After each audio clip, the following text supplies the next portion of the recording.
What up, everybody? It's Big G. Winter has finally arrived, and with it brings in the refreshing cool air, a welcome change to the scorching heat that I'm used to.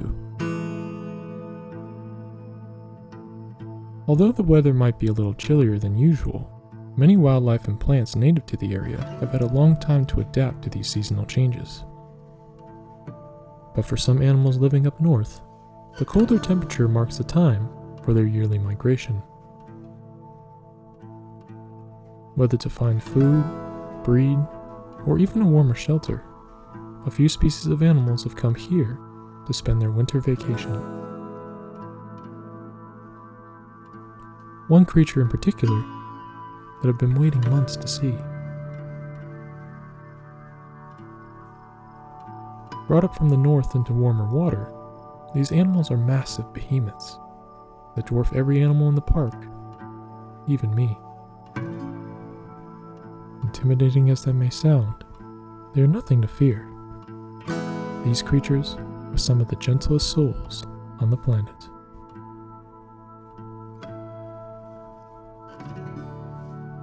This is the manatee. Manatees are large herbivorous aquatic mammals. Normally found in shallow water closer to the coast, they migrate into warmer water in the winter when the temperature gets too cold. They are extremely docile, equally curious, and pose zero risk to us humans. So just like last time, I'll be getting some close-up shots of our old friends.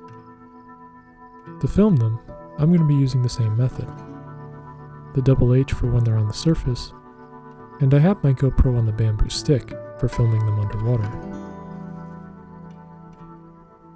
Just to be perfectly clear, I won't be in the water with the GoPro trying to follow them. Neither will I be placing the camera directly in front of them, as I don't want to stress or startle these magnificent creatures in their own home. I'll instead be placing my GoPro far enough away with it zoomed in, and simply observe their behavior as they pass on by underwater or on the surface. Should they get too close, I'll gently pull my camera out of their way so they don't accidentally bump into it. With all that being said, let's go visit our old friends again.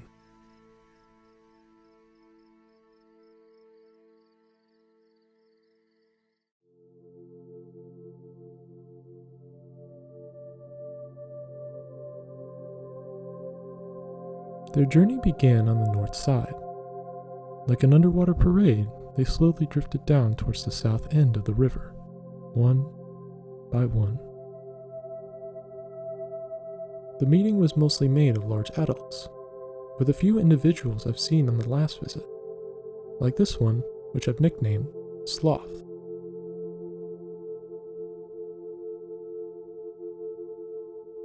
One of the females was even observed to have a young calf swimming alongside, who's so little he's no bigger than that Muscovy duck floating behind him.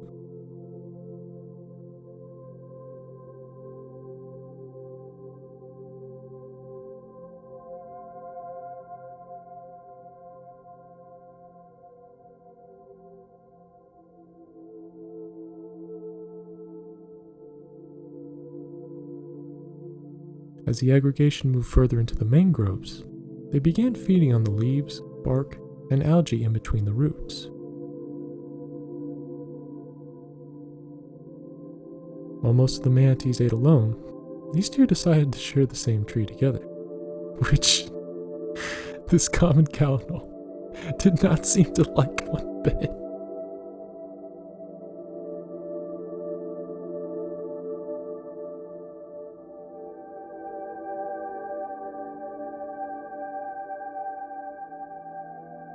Like their distant cousin the elephant, manatees have a very unique set of prehensile lips that, like an elephant's trunk, can help them gather, grasp, and manipulate their food.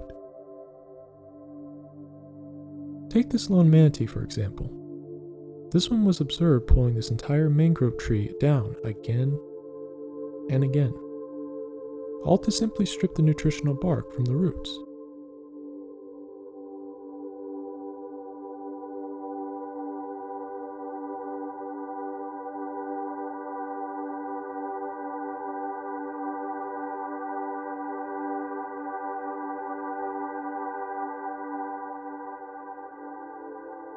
Eventually, the group continued their journey, following from a distance on foot until they reached their final destination, the old sunken tree.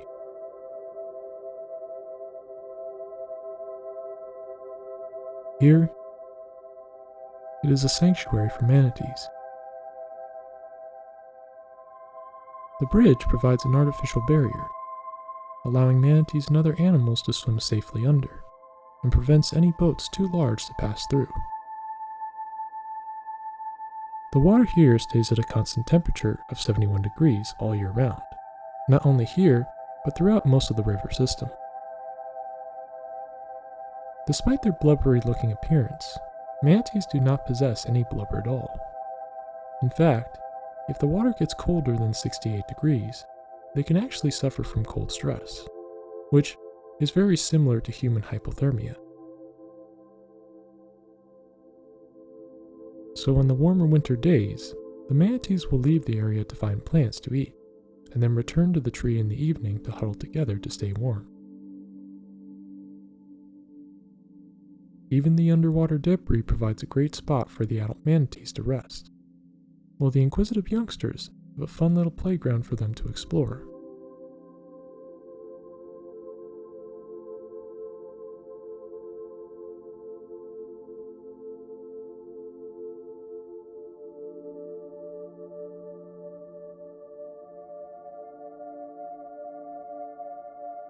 As I dipped my GoPro under the bridge, I managed to capture this amazing footage.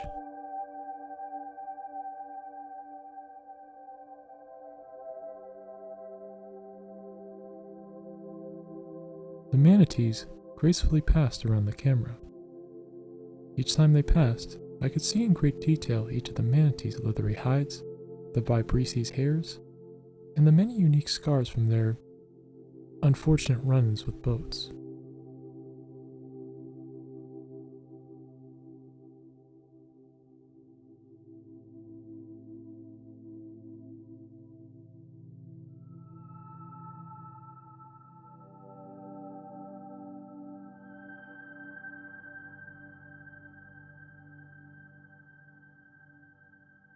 I was even able to record a few from the edge of the shore, spending the time feeding or sleeping near the surface.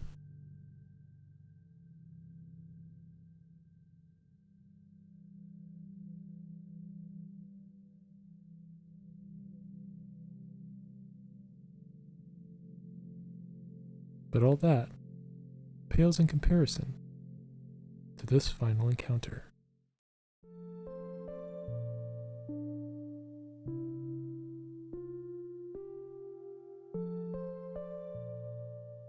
Emerging from the murk came a large female to check out the camera. And she wasn't alone. Following close behind was a young juvenile, who at first shows a bit of shyness and hesitation towards the GoPro.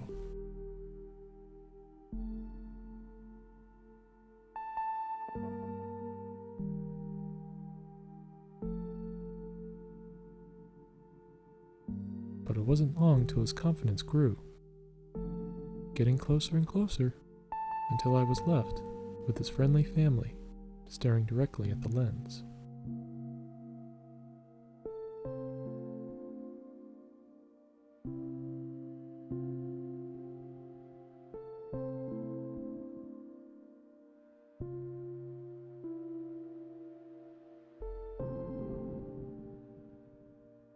All in all, I think we had a pretty successful day.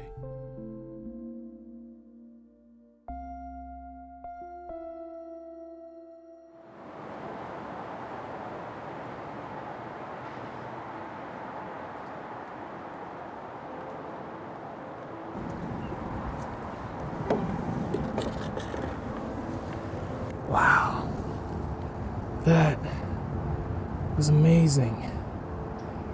I think I'm going to stop for today, guys. I obviously want to let the mom and the youngster enjoy the rest of their vacation. But man, how awesome was that? Not only did we get to see the manatees again, we got to see a whole group of them, even a close encounter with a family checking us out. I love seeing nature moments like that. It's just so rare, so beautiful. Anyways, hope you all enjoyed. I'll be sure to come next winter to be able to see these guys again, but I'll definitely see you guys next time. Later, boys and girls.